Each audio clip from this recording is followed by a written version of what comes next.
What is going on, everybody? My name's Nathan Payne. If you don't know who I am, I've been wholesaling for about 6 years now, and I love hopping on phone with sellers. I love negotiating, love talking to people. So that's what we're going to be doing on today's call. Again, if you don't know who I am, I've done several deals, and my goal is to help you guys close more deals because that's why we're in this real estate space. Is we want to help people succeed, we want to help people win. We don't want to just do every deal. We want to do the deals that make sense for us and the seller, whether you're working with agents, wholesalers, or direct to seller. It doesn't matter. You want to find the common ground where everybody wins. That's how you succeed and you feel good about what you do. So that's me.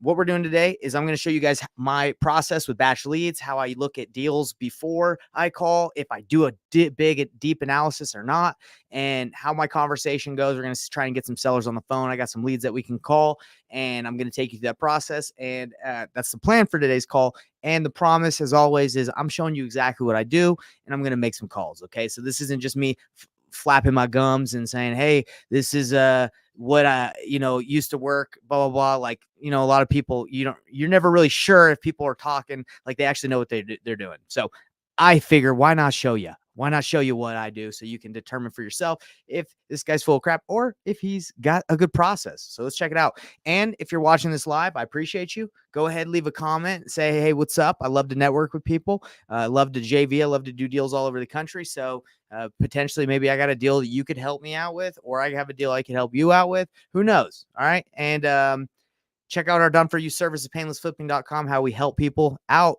If they are scared to help on that phone, or if they don't know what to do, we help you with our done for you service. So anyway, let's dive right in, everybody, and throw in some comments. I'd love to interact. And if you want to like this, that'd be nice too. Okay. So more people can see it. So anyway, I want to let you guys know. So we got this incoming lead. This is a Facebook lead. And I'll tell you right now that I do not dive into deals that deep before I call the seller, mainly because you don't know if they're going to answer. When you're calling someone, even if they fill out a form, you don't know if you're catching them eating dinner. You don't know if they're, jogging on a treadmill. You don't know what's going on. So for me, to do a deep analysis, not really necessary. I don't ever really do that. If anything, this is batch leads. All I do is I type in the address. I look at where it is, just location wise, because sometimes you get leads from places you're like, I don't even care if that person's super motivated. It's going to be hard to fix and flip it if I'm going to flip that myself or wholesale, whatever you want to do. This is in Deltona, Florida, so it's obviously very heavily populated. You already know if it's heavily populated, there's going to be some flippers out there. That's just how it is. But I just type in the address. I can click right here and get more information. Now, the reason why I can't show you on my screen on my computer, because I'm on YouTube and they're going to say, hey, you're showing too much good info. Can't do it. So this is the most I would do. I would just check to see if the person who filled out the form, if they really are who they said they are. And I'd go to comparables and I'd say, okay, what is it looking like in this area? Just a quick glance. And it does give you kind of an estimated value of what it thinks it's worth. And you can see other homes have sold in the area, sold, ones are for sale. That's it. I'm not going to go too much in depth because I could call this guy. He could be like, hey, sold it yesterday. Okay. So don't get too crazy. I know a lot of people that get stuck in analysis paralysis. They're just like, well, I got to make sure I know everything. I hear you. I've heard it. I get why you feel that way. Not necessary. Just make the call. Okay. And before I make this call, let's see. I got some comments coming through. Glad to be here. I don't know how to pronounce that name. I know the last part's Kelly. Is it Chate? Chate? Man, I feel terrible that maybe I might be mispronouncing your name. I'm sorry. Chate. Thanks for coming. I appreciate you. Let's make some calls. Let's see how it goes. So right here, let's call this seller and see how he's doing. See, I hope he's doing well. Hope he's doing swell. Okay, so right here, his name's good old Jeff. Okay. Let's see. So I'm just looking at my CRM, guys. If you don't have a CRM, it's okay. You don't necessarily need one, but it is nice to have a CRM once you start getting multiple leads, because it will get difficult to manage everything. All right, let's give him a call. And what do I always tell everybody? I say, you got to just be prepared to call 3 times. Why? Because when I get a call from a number I do not know, I don't answer it because I'm like, I don't know who the heck this is. This could be a scammer. Could be someone trying to scam me. But yeah, so just always be prepared. Now, 3 might be excessive, 2 at least. Okay. And then obviously if they don't answer, you're going to throw them into a sequence. If you have a CRM that's going to follow up with them, and you're going to send a text and a voicemail and an email. You know why? Because you paid a lot of money for these leads. If you are doing pay-per lead, you did pay some money. You need to be able to get a hold of these people, especially if they fill out your form. Now, if you're cold calling or texting, that's still important to get a hold of them. But anyway, it's a little different. Okay, so he does not answer. I'll kind of give you an idea what I would have done, and then we'll call somebody else. Shate.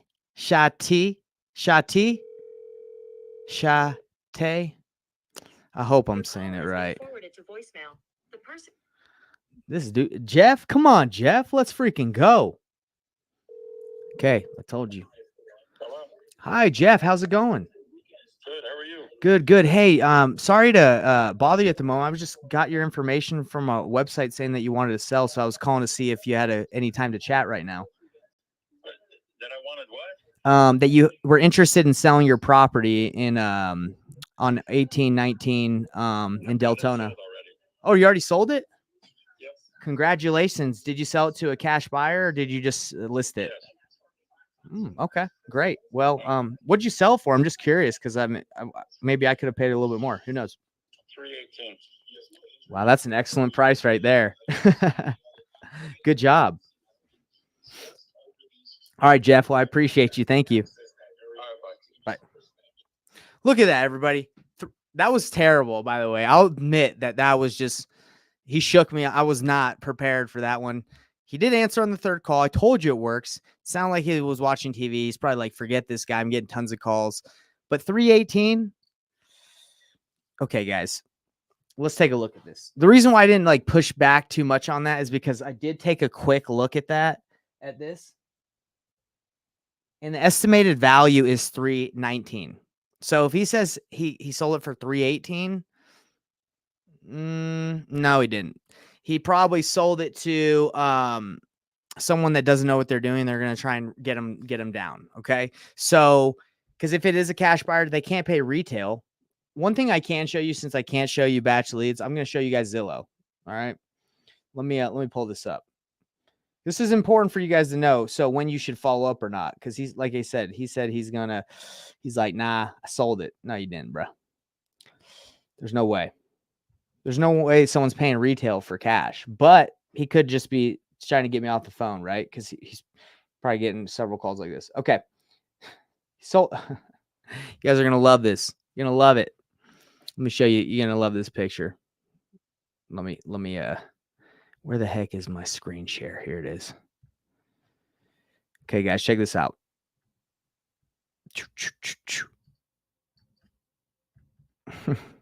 He said he sold it for 318. The thing, estimate is 318 for cash. I doubt it. Let's see. Okay, so what I'm gonna do here is I'm gonna show you guys why I doubt that. Let's see. So this is, if you zoom in, it usually takes you to where the property's at. So we can just go right here and see what houses are for sale in this area. Let's see. Let's draw. It doesn't seem like there's that many that are for sale right now. Apply. Let's see. I got to take off my filters. Hold on. Reset all filters. Okay. Okay. Now there's a lot of houses for sale for sure. So he's got a 3-2.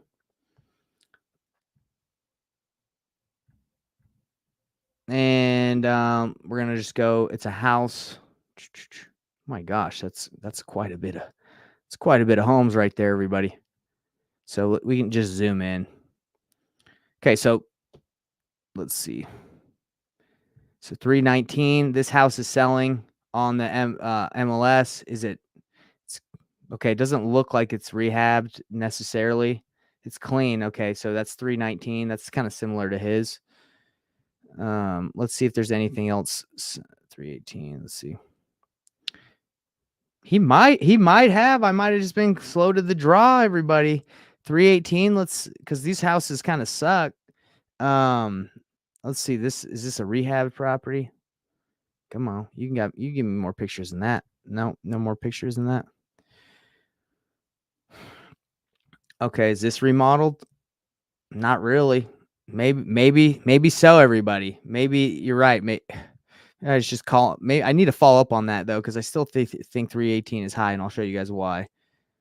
Let's take a look at this one. Okay, so here is, yeah, I wouldn't say flip, but I would say nice. Like it's clean. 370, 398. Okay, looks decent. So I'm just gonna put his property in there just to kind of get the idea. His 3.2. Okay, his is a lot smaller than some of the ones that are selling. But let me check it out one more time, because he might be on that water, and that water might be, well, he is. It looks like he is on that water right there. And that might be getting him some extra juice on his property. But still, okay, let's see. Well, this is on that water. Maybe that water ain't that, well, there's that piece of land. Let's see. I wouldn't say if you're on the water, it gets you like that much more. Let's see, 3.2. Look at this one. This one's bigger than his. It's got a pool. And these prices are kind of all over the place, huh, guys? It's kind of a little wild. 490. But that just sounds crazy out there. Let's see. And this is just so much less. Okay. So let's just go with what we're seeing. I'm seeing like an average of like 400,000 for properties like this. So I would just go to my calculator and say, okay, if I flip this property, what could I make at 318? Because that's really what it comes down to, whether you're gonna flip it yourself or wholesale it. So let's say this thing is worth 400,000. Okay. And he says 318. So let's say it's a medium.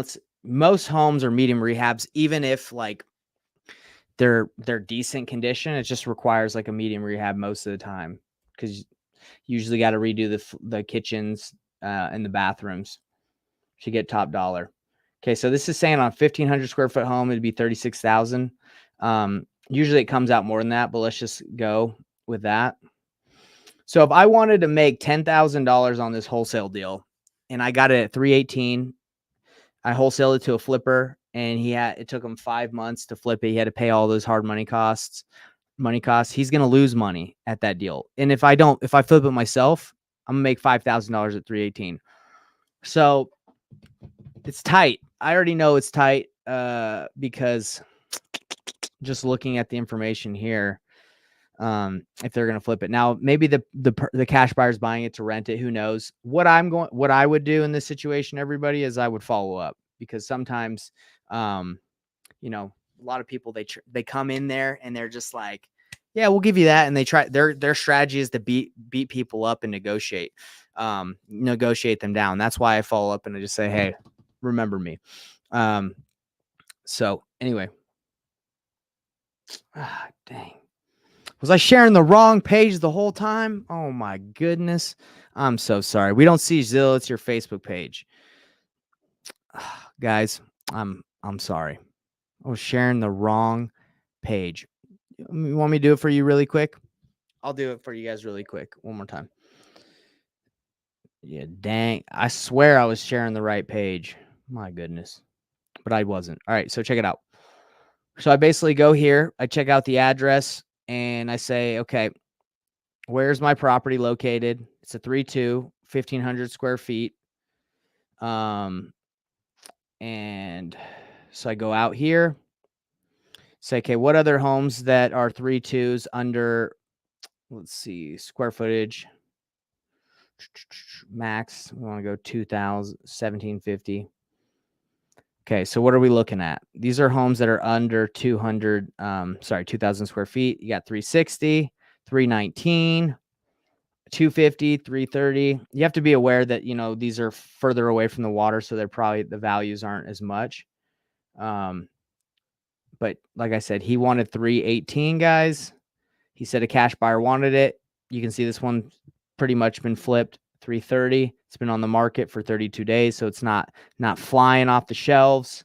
Yeah, it's hard for me to believe from the data I'm looking at that other than his being on the water that he's going to get much more than like 318. That's way too much in my opinion. I wouldn't buy it. I wouldn't flip it. So let's just say it's worth 400, even though the data is not really saying that it is.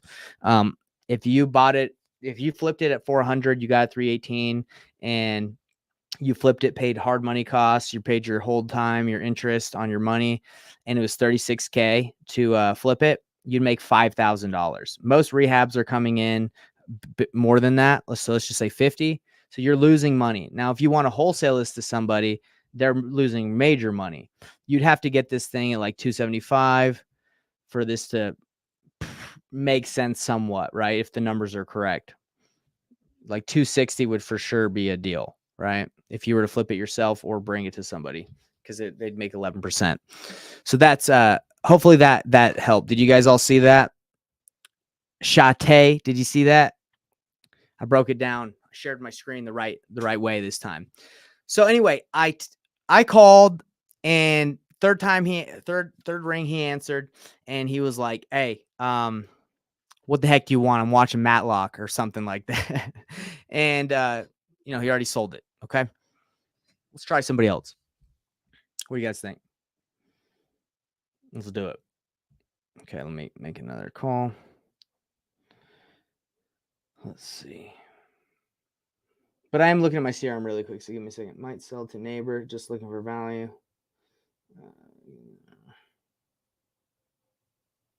Need to be won't take less than 300K.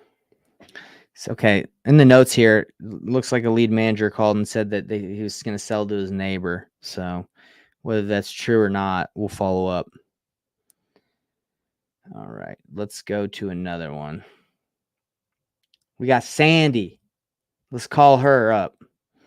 Okay, let's give her a ring. Ring a ding ding. 581 523 7118. Okay. If you heard me saying that out loud, don't call my leads. Come on, unless you want to call them and give them to me, and they're teed up. That'd be good. All right, guys, check it out. What's the thing? My number, they don't know who I am. We call again. Shati. Your call has been forwarded to voicemail. The person you're trying to reach is not available. Is it like shoddy, like that? Is that what it's like, Shoddy Kelly? Like, hey, shoddy, like the rap videos, or not close? Shati. Man, I hope I'm not messing the name up too bad, but I like it. It's a good name. It's new. I've never seen that name. I like it though. Okay, we're calling one more time.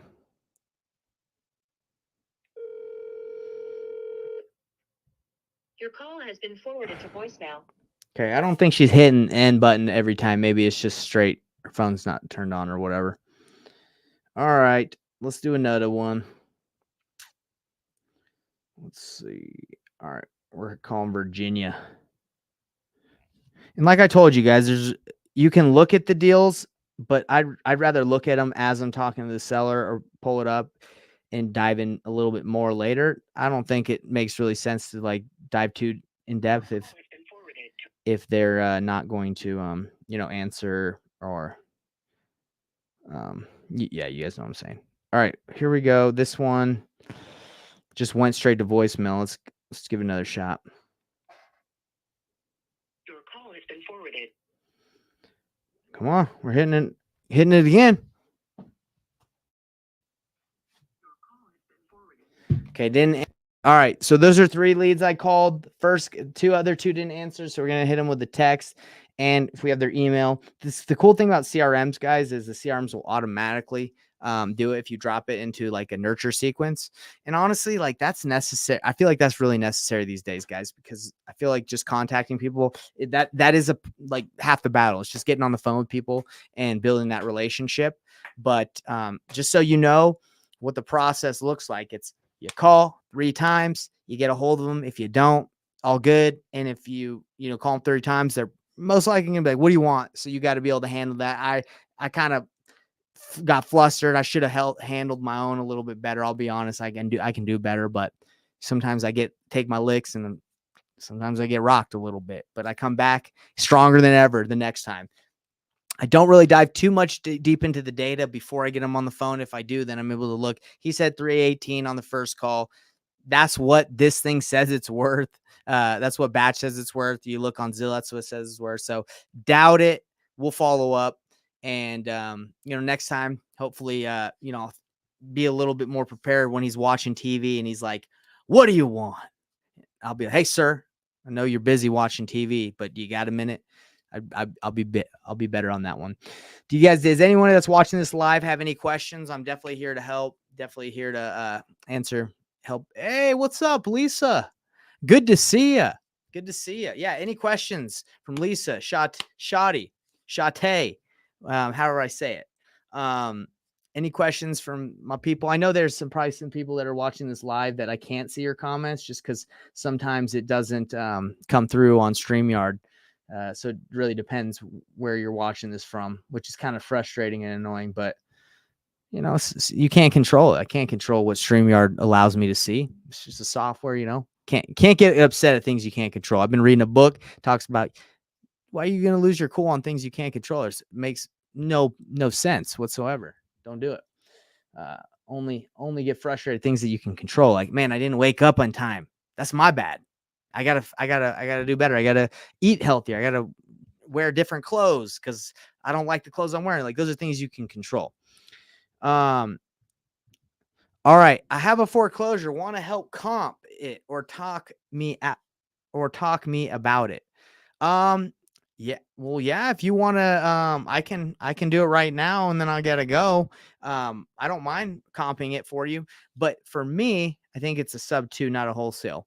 So let me tell you about, anytime anyone brings me a deal or wants to talk to me about a deal, Lisa, I always want to know why the seller's selling. That's like, not so much about the house or the condition. That's important, right? Because there's motivation in that, but like, why? Because that really determines, like you just said, sub 2, subject to wholesale, fix and flip, novation. Like, that really depends where we take this. So if it's a foreclosure, if it's already been foreclosed on, that means that the bank owns it. So you really can't do much with those because then you got to just buy it directly from the bank, and you can't really wholesale or sub to a bank owned property unless you know some wizardry that I do not know.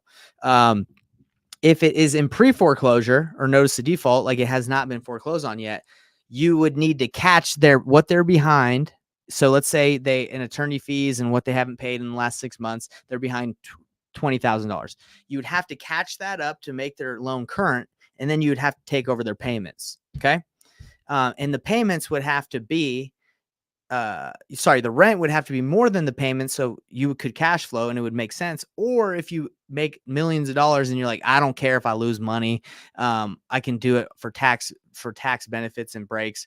Then I know a couple guys that make so much money that they need to, that they don't care necessarily, depends on the deal, if they're not cash flowing a lot or at all. But that's far and few between. And they say that, but I really doubt that they would pull the trigger on something that doesn't cash flow. Okay, let's see. Lost a job. Now it's rehard, has fallen so far behind. He doesn't have means to catch up. Okay, you got the auction 617. Okay, so this has not been foreclosed on. Good neighborhood, clean house. Okay, so how much is he behind, Lisa? By the way, everybody, I'm talking to Lisa on the live. She's giving me some information on the property. Yeah. So tell me, how much is he behind on that? And what is his mortgage payment? That's what we would need to know. And by the way, everybody, why I'm asking her these questions is because this is the information I would need to know to run an analysis to see if it makes sense on a creative deal, right? Seller finance. I mean, whatever you want to call it, creative cat. You got to see if there's a cash on cash return. The calculator I use, which I call the Payneless offer calculator, because it runs through all the different offers you can make a seller. there's subject to analysis, seller financing analysis. The subject to is if there's a mortgage in place. That's the difference, right? And basically you would want to know if it cash flows.